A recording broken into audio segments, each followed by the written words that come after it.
Hai teman-teman, saya akan menjelaskan mengenai Mahkamah Konstitusi. Mahkamah Konstitusi adalah lembaga tinggi negara dalam sistem ketatanegaraan Indonesia yang merupakan lembaga yang memegang kekuasaan kehakiman bersama-sama dengan Mahkamah Agung. Mahkamah Konstitusi pada umumnya menyangkut mengenai persoalan-persoalan lembaga negara atau institusi politik yang menyangkut kepentingan umum yang luas ataupun berkenaan dengan pengujian terhadap norma-norma hukum yang bersifat umum. Lalu, saya akan menjelaskan mengenai kewenangan dan peran Mahkamah Konstitusi. Yang pertama, kewenangan Mahkamah Konstitusi itu dimuat dalam pasal 24C ayat 1 Undang-Undang Dasar 1945. Di situ dimuat bahwa Mahkamah Konstitusi berwenang mengadili pada tingkat pertama dan terakhir yang putusannya bersifat final untuk yang pertama mengadili undang-undang terhadap menguji undang-undang terhadap Undang-Undang Dasar 1945. Yang kedua, memutus sengketa perkara kewenangan lembaga negara yang kewenangannya ditentukan oleh Undang-Undang Dasar 1945. Nah, lembaga negara apa saja yang kewenangannya ditentukan oleh Undang-Undang Dasar 1945? Itu pertama ada lembaga legislatif yang terdiri dari MPR, DPR, dan DPD. Lalu yang kedua lembaga eksekutif yaitu lembaga kepresidenan, dan yang ketiga ada lembaga yudikatif yaitu Mahkamah Agung, Mahkamah Konstitusi, dan Komisi Yudisial. Lalu yang terakhir lembaga eksaminatif yaitu Badan Pemeriksa Keuangan atau yang biasa kita singkat dengan BPK. Lalu kewenangan MK selanjutnya adalah memutus pembubaran partai politik. Lalu yang terakhir, kewenangan MK adalah memutus sengketa hasil pemilihan umum di Indonesia. Kewajiban Mahkamah Konstitusi itu dimuat dalam pasal 24C ayat 2 Undang-Undang Dasar 1945 junto pasal 7A dan 7B ayat 1. Mahkamah Konstitusi wajib memberikan putusan atas pendapat Dewan Perwakilan Rakyat dalam dugaan pelanggaran dilakukan oleh Presiden dan atau Wakil Presiden menurut Undang-Undang Dasar. Lalu perkembangan wewenang MK. Pasal 20 itu dimuat dalam pasal 236C Undang-Undang Nomor 12 Tahun 2008 tentang perubahan kedua Undang-Undang Nomor 32 Tahun 2004 tentang pemerintah daerah. Penanganan sengketa hasil perolehan suara pemilu kada itu juga dimuat dalam wewenang. Selain kewenangan dan kewajiban Mahkamah Konstitusi, Mahkamah Konstitusi juga memiliki beberapa peran. Yang pertama, sebagai pengawal konstitusi. Yang kedua, sebagai penafsir tunggal konstitusi. Yang ketiga, sebagai pengawal demokrasi. Yang keempat, sebagai pelindung hak-hak konstitusi negara. Dan terakhir, sebagai pelindung hak asasi manusia. Dalam setiap pembentukan lembaga negara, tentu setiap lembaga negara memiliki sejarah dalam pembentukannya sendiri-sendiri.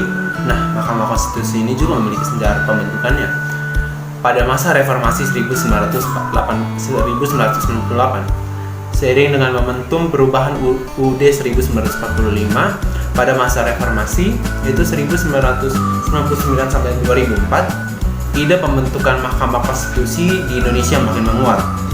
Puncaknya terjadi pada tahun 2001 ketika ide pembentukan Mahkamah Konstitusi diadopsi dalam perubahan Undang-Undang Dasar 1945 yang dilakukan oleh MPR, sebagaimana dirumuskan dalam ketentuan pada pasal 24 ayat 2C Undang-Undang Dasar 1945 dalam perubahan ketiga. Lalu masa pembentukan dasar hukum. Selanjutnya, untuk merinci dan menindaklanjuti amanat konstitusi tersebut, pemerintah bersama DPR membahas rancangan undang-undang tentang Mahkamah Konstitusi. Setelah dilakukan pembahasan beberapa waktu, akhirnya rancangan undang-undang tersebut disepakati oleh pemerintah bersama dengan DPR dan disahkan dalam sidang paripurna DPR pada 13 Agustus 2003. Pada hari itu juga, undang-undang tentang Mahkamah Konstitusi ini ditandatangani oleh Presiden Megawati Soekarno Putri dan dimuat dalam lembaran negara pada hari yang sama.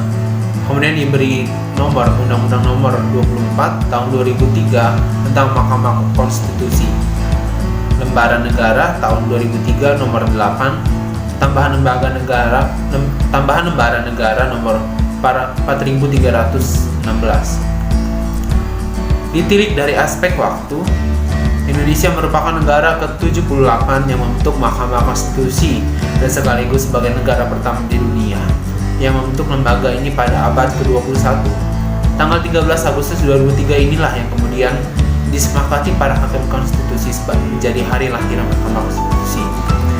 Masa penetapan hakim konstitusi bertitik tolak dari Undang-Undang Nomor 24 Tahun 2003 tentang Mahkamah Konstitusi dengan mengacu pada prinsip keseimbangan antar cabang kekuasaan negara.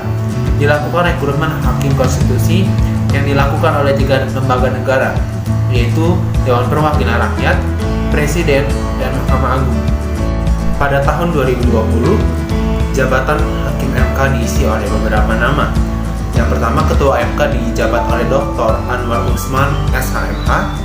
Wakil Ketua dijabat oleh Profesor Dr. Aswanto, SH.MSI, DFM. Dan anggotanya yang pertama adalah Profesor Dr. Arif Hidayat, SH.MS, Dr. Wahidudin Adams, SH.MH, Dr. Suhartoyo, SH.MH, Dr. Manahan MP Sitompul, SH.MHum, Profesor Dr. Saldi Isra, SH.MPA, Profesor Dr. Eni Nurbaningsih, SH.MHum, dan yang terbaru Dr. Daniel Yusmik Pancastakifuk, SH.MH. Beliau dilantik pada tanggal 7 Januari 2020.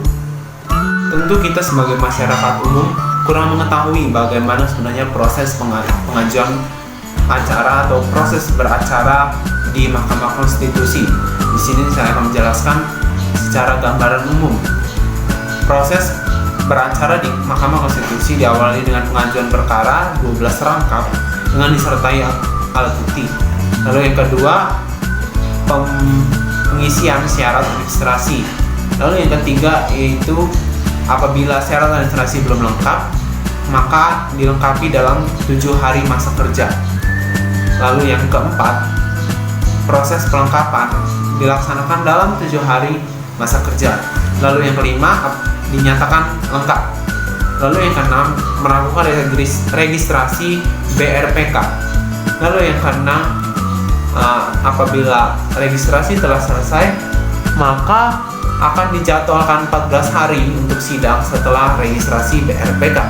Dan yang terakhir yaitu pemberitahuan kepada pemohon. Sekian pemaparan dari saya mengenai Mahkamah Konstitusi. Semoga bermanfaat ya teman-teman. Terima kasih.